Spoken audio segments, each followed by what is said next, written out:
días, televidentes, radioescuchas e internautas de la aldea global Ecomundo, ojalá 4RD. Uno de los factores que han estado gravitando sobre la situación de la economía mundial luego de la gran recesión 2008-2009, pese a la recuperación de los niveles de desempleo, sobre todo en Estados Unidos, es el tema de la baja tasa salarial. Y al mismo tiempo la política fiscal es uno de los puntos que están presentes en la discusión sobre la situación de la economía global, sobre todo en algunos de los países, sobre todo ahora que hay una propuesta de reforma fiscal en los Estados Unidos. Ambos factores se encuentran en la base de la gran recesión 2008-2009. Y para una variedad cada vez mayor de analistas y observadores, si se quiere evitar que lo pasado vuelva a suceder, hay que aumentar los salarios y devolver a los impuestos su función redistributiva. Cumplido el 10º aniversario de la gran crisis financiera 2008-2009, parece apropiado reflexionar sobre los factores que llevaron a ella y analizar si se han tomado las medidas apropiadas que traten de evitar los errores cometidos. De todos los factores que la causaron, existen dos que ameritan reflexión en torno al tema salarial y la política fiscal. En primer lugar, el arbitraje salarial viene motivado por el uso de China y la India como fábricas del mundo. Gracias a la globalización, el salario de equilibrio en el salario chino más el coste de transporte. La tecnología no es una diferencia, ya que puede producirse en China con la tecnología del mundo desarrollado. Además, el comercio entre empresas multinacionales explica más del déficit comercial de los países desarrollados que la propia teoría de la ventaja competitiva, la productividad relativa en la que está basada la bondad del comercio internacional. Los salarios en los países desarrollados han crecido menos que el Producto Interno Bruto, como consecuencia de la contención necesaria para poder competir con otros suministradores de trabajo, lo que ha conllevado un crecimiento del endeudamiento que está en las bases de la crisis.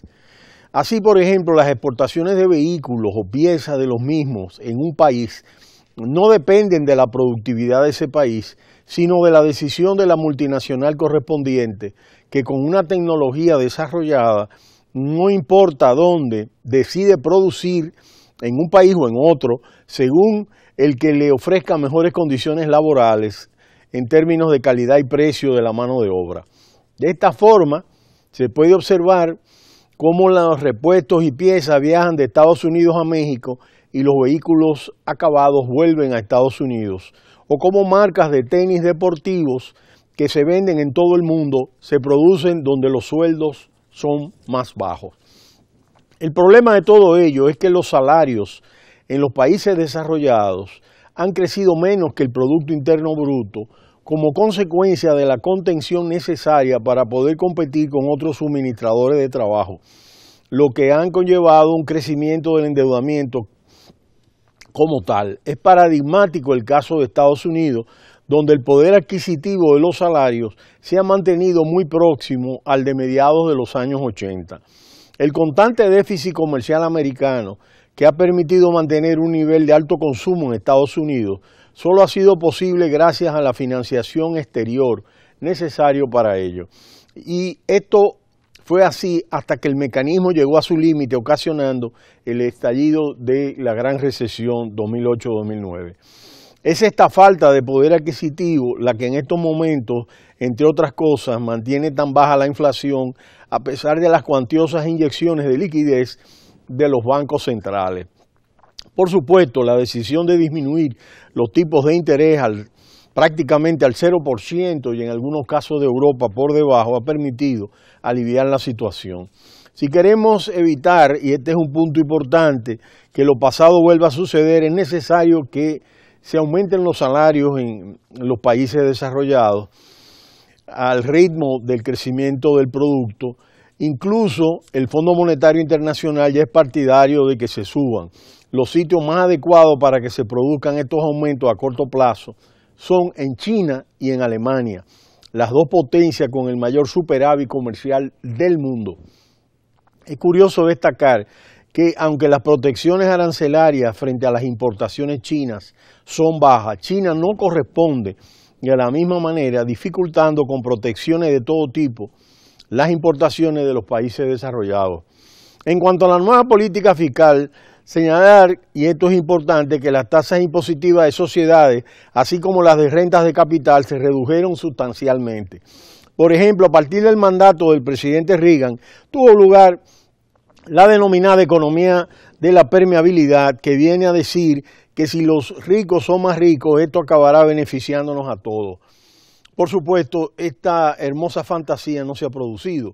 De hecho, lo que se ha producido es una erosión de las bases fiscales que acabó con unos enormes déficits públicos en Estados Unidos aún antes de la crisis y que ha llevado a que su deuda pública sobre el Producto Interno Bruto esté en torno al 110%. Si nos remontamos a los Estados Unidos de antes de la era Reagan, el impuesto de sociedades estaba en el 50% y el marginal sobre la renta llegaba al 60%. En la actualidad está apenas en el 35%.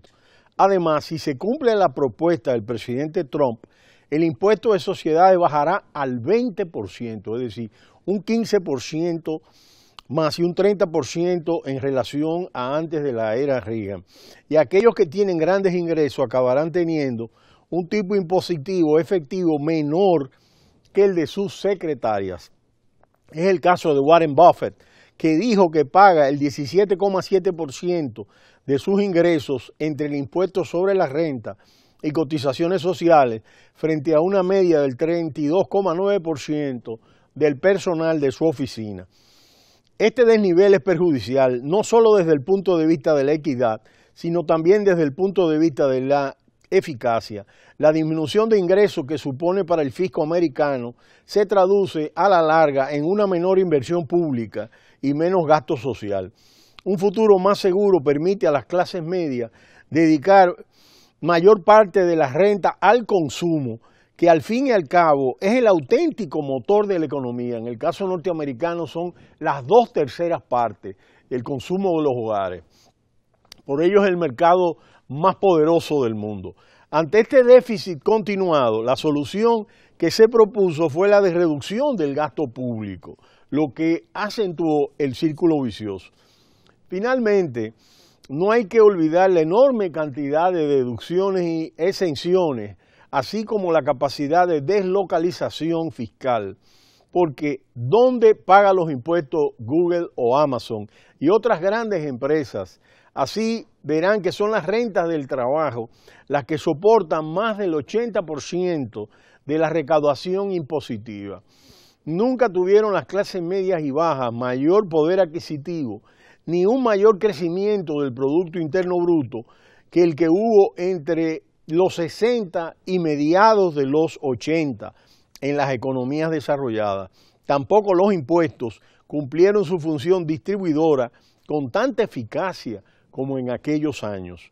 Pero evidentemente que por desgracia para la mayoría de las personas no se vislumbra una vuelta a esas políticas eficaces que con tanta prosperidad y estabilidad se mantuvieron durante aquellos tiempos. Por supuesto, los contextos históricos han variado, pero indiscutiblemente que los aspectos relativos a las políticas fiscales redistributivas es uno de los problemas actuales de mayor incidencia y el tema importante de cuál es el rol de los salarios dentro de los resultados del crecimiento. Son dos aspectos que muestran una gran reflexión a partir del 10º aniversario de la gran recesión 2008-2009. Pero será hasta mañana cuando volveremos en Ecomundo Ojalá 4RD.